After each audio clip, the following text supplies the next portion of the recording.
Well, this morning, I'm at Saint Benedict Parish in Johnstown, which, along with the Permanent Diaconate community of the Diocese of Altoona-Johnstown, is leading a truly remarkable outreach to help people in other parts of the world. Deacon Michael Russo is in diaconal service here at Saint Benedict, and he's the Diocesan Director of the Permanent Diaconate. I visited with him earlier for an update on how local Catholics here in Altoona-Johnstown are making a huge difference around the globe. Hi, Deacon Russo. Happy New Year. Thank you, Tony. Happy New Year to you, too. 2026 is off to a good start for you. So far. I'm sure it's going to be a busy year for you, because I've never known you to not have a busy year because you're involved in so many things. And one of the most impressive, as I said, this outreach that's been going on for a number of years now in our diocesan church. It really was all born through the pandemic and the web presence that this parish had, and it opened up doors to people in other countries who discovered this parish and the Mass that you were posting and your ministry. And through that, you formed such valuable connections with people all over the world, people who really needed our help. And you saw that, and you saw an opportunity to step up and help. We've talked about this on the show before, but so much is happening constantly. I thought it'd be a good time for you to give an update. So just very briefly, tell us about your foreign ministry outreach, and then most importantly, tell us what's new since we've talked to you the last time. Right. As you said, this started during the pandemic, but actually pre-pandemic. We started to get phone call, emails for rosaries. Yeah. It started as a rosary ministry. Yeah. As of today, we've distributed over 300,000 rosaries worldwide. I mean, that's phenomenal. Which is just shocking. You know, I thought you were going to say 3,000, and it's 300,000. 300,000 rosaries worldwide. And the priests from the foreign countries, Nigeria, Uganda, India, Pakistan, they report that their church attendance has gone up 30 and 40%. Really nice. You know, with this. Yeah. So that's how it started. Yeah. And then we received some contacts with, they had physical problems. They needed medicine. Mm-hmm. They needed food. And the diaconate rallied around and came together, and we started raising funds to how can we possibly help these people and it wasn't COVID related, it was just things from the country.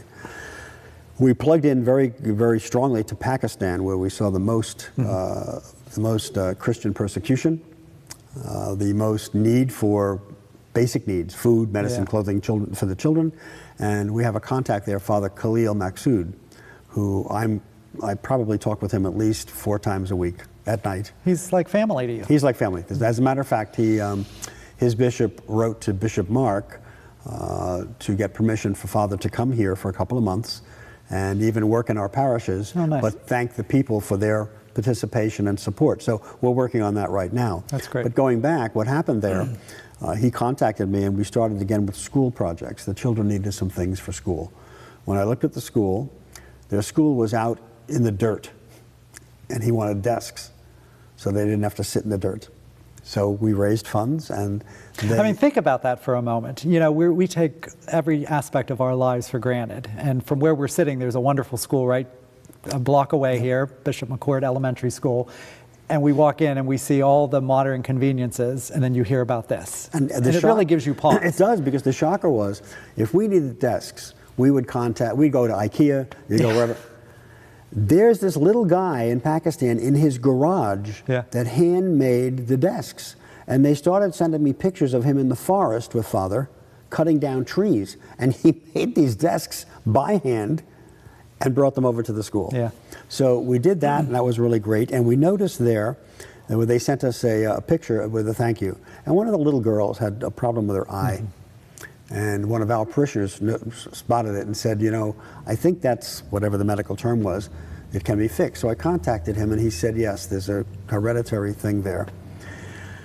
That prompted the deacons to rally around again, and we have opened up an eye clinic, a free eye clinic there, where it only costs $500, where the surgery here would be thousands, $500 to have this eye situation fixed. And over the past few years, we've made over 500 surgeries happen to where their vision was corrected, where they would not be able to see correctly, or they're having problems in school and whatnot. All because of your efforts. Because of the, yes. These problems would not have been addressed otherwise. Because he brings the suggestions, and I said, okay, let me see. I first asked the question, when he said the eye surgery, I'm thinking of the U.S., how expensive is this? And he said, well, it's $500. I thought, well, I think we could do that. And yeah, so we've done 500 over the past years. So from there, again, he will contact us. This Christmas, for example, he had 120 widows. Can we help with food? Well, if you read the book of Acts, chapter 6, that's where the deacons come from. What were we called to do? To provide basic needs for widows and orphans. So, again, I sent the message out, and we were able to buy food that would last a few months for 120 widows over there, which is just amazing. Mm-hmm. Now, Father is never at a loss for requests, ever. He needs this or he needs that. He then introduced us to what are called the brickyard children. Mm-hmm. Now, the families over there,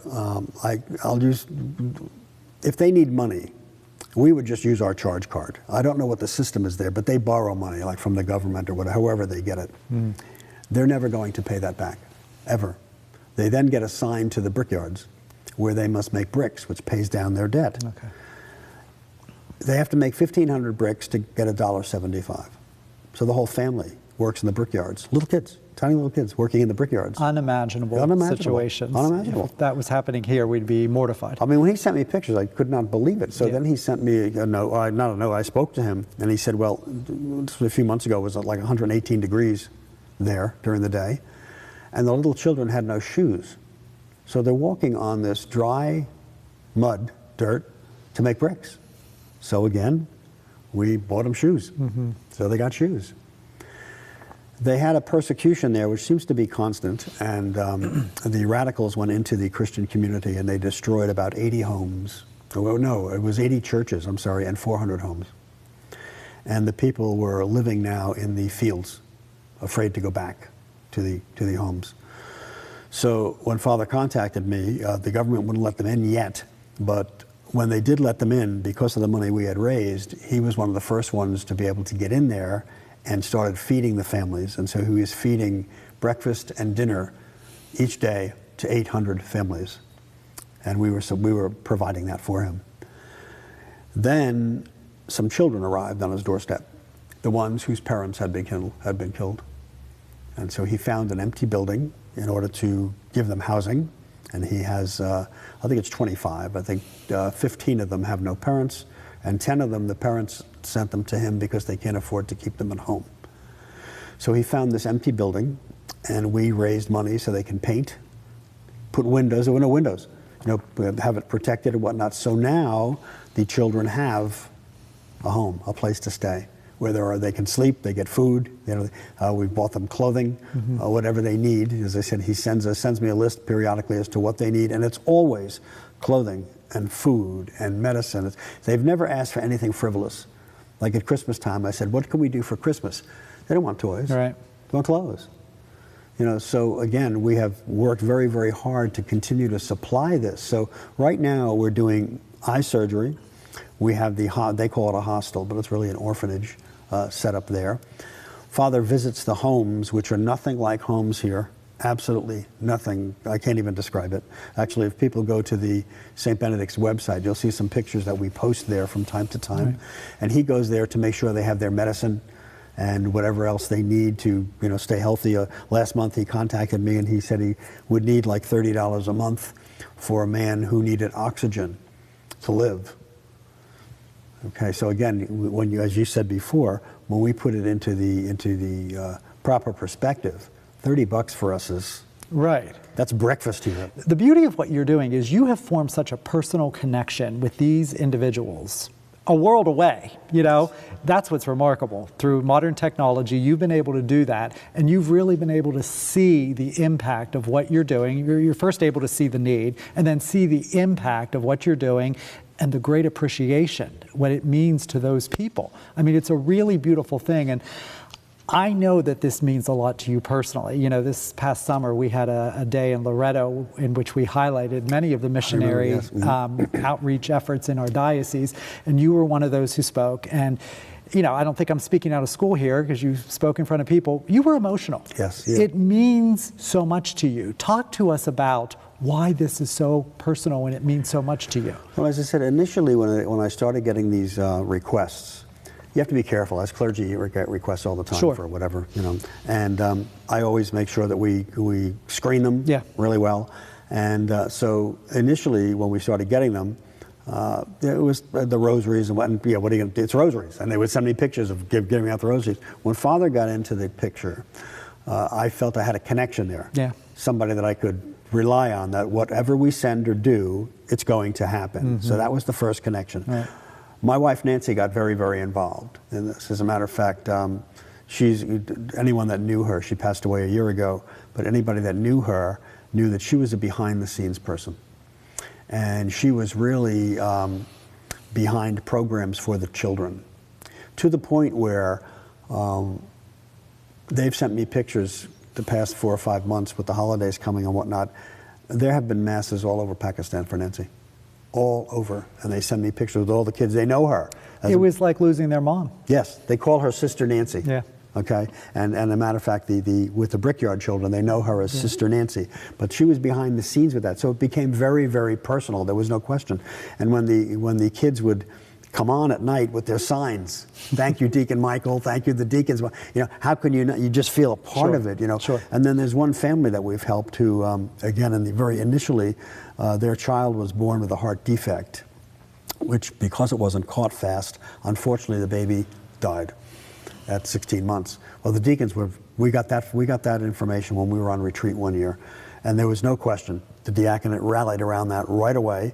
And we were with that family, and we still are with them, but we were with that family right until the time that the baby died. And I remember the night that I got a text from him, and he said, I will let you know when we're having the funeral. Well, I thought he meant, you know, that just whatever time, whatever day. No, he meant I was attending it, because it was 11:30 at night for me. And so my computer came on, and they were there. So it's, the Catholic priest was there reading the rite in Urdu, which is their language, and I was responding and reading in English. And we did the funeral right there with the whole village there. I mean, that was real powerful. Just power. Just I was stunned. It was really, really powerful. So they have a boy, Chris, who's Chris, I believe, is 8 now, I think. And the parents spoke to me and said that in Pakistan, Chris would not get an education. They can't afford it at all. As a matter of fact, his father is a street sweeper, I think, or something like that. And so they said, can you help send him to school? So how much is it? How much is the tuition? You know, the minute they say tuition, again, it's $200 a month. Well, I just got his report card yesterday. Straight A student. Wow. Straight A student. Gets better grades in English than he does in Urdu. Okay? And every Saturday I have a Bible study at 9:30 to 11:30. The family plugs into Zoom and attends the Bible study with us. So all of our Bible study people know them, and they're learning English. Yeah. And so we are part of their family. It's amazing. You know, we're personally plugged into them. You know, and so again, whenever they've needed things, and I mean, Chris is amazing. Chris speaks very good English. As I said, I just saw his report card. He's a very, very good student, and they call us, the Saint Benedict people, and we also have people from other parishes, by the way, not just Saint Benedict, and even other dioceses that contribute to this. We are their angels, because to keep their daughter alive, they sold everything, right down to pots and pans, forks and knives, everything. And Nancy was the one that picked up on this, because when we were talking to them one night, it looked like they were living in a cave somewhere. We couldn't tell, but you don't want to say anything, you know. So we said, like, well, where are you living? Well, they were living in some room, you know, that they were able to get, and that's all they had. Well, the diaconate, again, rolled up its sleeves. And again, you have to keep in mind the costs there are different than here. And I want to say it's probably 3 years now. On Christmas Eve, I was able to call them and tell them we had raised enough money to build them a house. And we contacted a contractor there, and they now live in their own house that's totally paid for. Yeah. Which they never, I mean, they just can't believe that this is how they're living. That was the hearts of the diaconate and the people that contribute to this program, because it's, again, seeing it in real time is totally different than just seeing a poster of some kids holding a food bowl or whatever. Well, it's become so personal. You know, I think in society, like I said, people want to do good things, but it's become so just matter of fact. No one really makes a connection with the individuals they're helping. That's correct. And I think that's really the difference. When you know the people, you see the outcomes, you feel the connection, and you just want to continue to be part of their lives. You know, it's really not just about writing checks. It's about walking with them on their journey and knowing that you've made their life better. Yep. You know, because when you hear some of what you've been describing, boy, we have no reason to ever complain in this country. No, it's a shocker. You know, yes, we have challenges and frustrations and ups and downs, but boy, we are blessed. The beauty of it is, you'll see, I've posted some of these on Saint Benedict's website, and I've sent you some too. You see pictures where the kids, beautiful eyes, beautiful kids, very sad looking. Yeah. And then you see the next picture where we bought them shoes. Yeah.